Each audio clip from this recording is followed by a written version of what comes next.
আজি আমাৰ কাৰণে আজি এটা দুখৰ দিন। আমাৰ এগৰাকী সতীৰ্থ গণেশগুৰি ৰঙালী বিহু সন্মিলন, গণেশগুৰি ক্ৰীড়া আৰু সাংস্কৃতিক যুৱ মঞ্চ, লগতে এই অঞ্চলটোৰ বিভিন্ন অনুষ্ঠান প্ৰতিষ্ঠানৰ লগত ওতঃপ্ৰোতভাৱে জড়িত। প্ৰায় আমি ৩-৪ মাহ তেওঁ এক দুৰাৰোগ্য ৰোগত আক্ৰান্ত হৈ চিকিৎসাধীন হৈ আছে। যোৱাকালি এই দুখৰ খবৰটো আমি পালোঁ। এপ'লো হস্পিটেলত বিদ্যুৎ বড়ো ইহলীলা সম্বোধন কৰিলে। মৃত্যুৰ সময়ত তেওঁ এগৰাকী কন্যা, পত্নী, লগতে বহু আত্মীয় স্বজন এৰি থৈ যায়।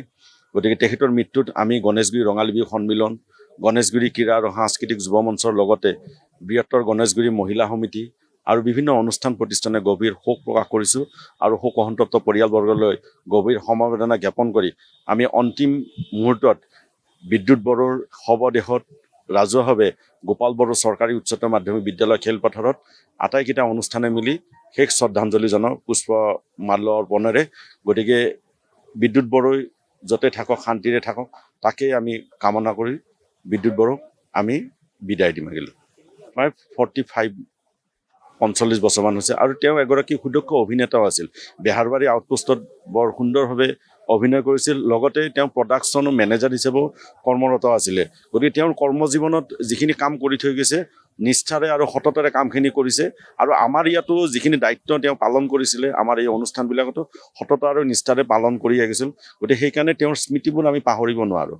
গতিকে বিদ্যুৎ বড়ো য'তে আছে শান্তিৰে থাকক, কুশলে থাকক, তাকে আমি ভগৱানৰ ওচৰত প্ৰাৰ্থনা কৰিছোঁ।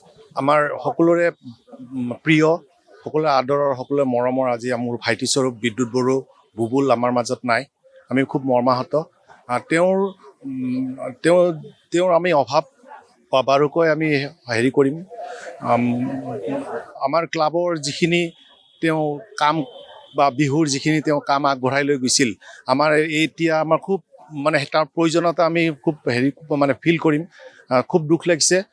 ভগৱানে তেওঁ বিদেহ আত্মাৰ সদগতি কামনা কৰিছোঁ। ভগৱানে ভালে ৰাখক আৰু শোকসন্তপ্ত পৰিয়ালবৰ্গলৈ মই সমবেদনা জ্ঞাপন কৰিছোঁ।